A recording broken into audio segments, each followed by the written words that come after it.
Well, this is Marcus from Heel Toe Automotive, and I'm going to do this spoiler install. We've got a ATLP 3rd generation TL fiberglass spoiler, and got the 3M tape applied. We normally supply these with the tape on them, and I've got some of this alcohol prep pad. And I'm going to show you the best way to install these parts on your car to make sure that they fit great and last a long time.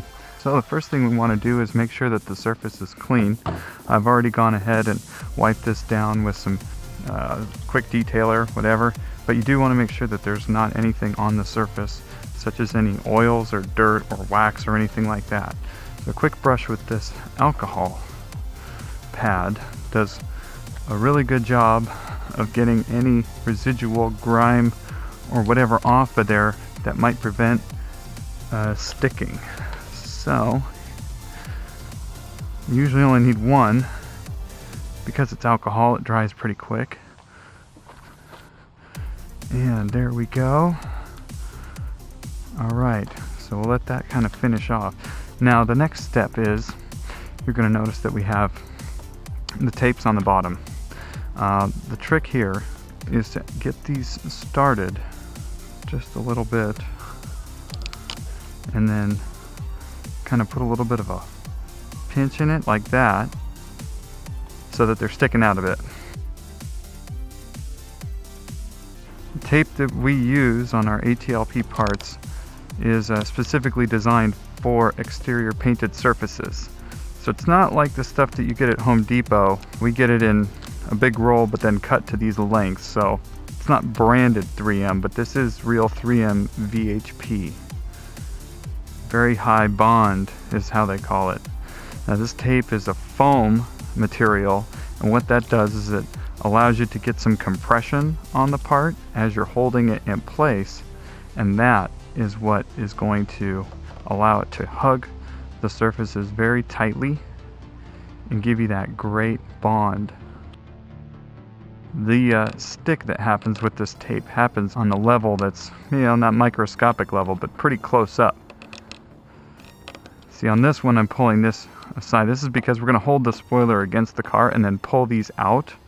But sometimes they get stuck, so it's good to be able to have a pull from both sides on this edge. You'll notice that there's a hole in this spoiler. That is there because the spoiler needs to be able to expand and contract a little bit. It really doesn't do a whole lot, but if we seal up that hole, it can expand on the air inside, can get really hot, and if it can't stretch, you can get cracks along the edges. So don't plug up that hole. We've had customers plug up the hole and then end up with a spoiler that cracks. That's just a shame. You don't want to do that. Almost got the last one. So by pulling these tapes away just a little bit, we're allowed to put the spoiler against the car without it sticking really strong, because what you want is you want to be able to put it there and position it, get the gap on the edges the same. See, like I'm over the edge a little bit. Okay, see, I'm pretty much even gap side to side. I'm pushed up against the back of the car. It's pretty well centered. Okay, that looks pretty good to me. So now I'm going to apply a little bit of force and then start by pulling these things out. And you can see, you get a bit of a stretch. And then these things come out like that. And yeah, there we go, out. And oops, I lost these guys. So that can happen.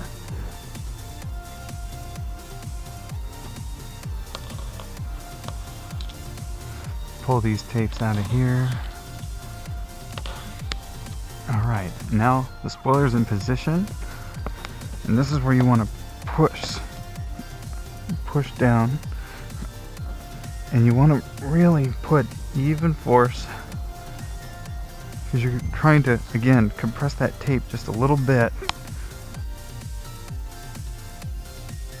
Of course, this spoiler is designed with tape along the back too.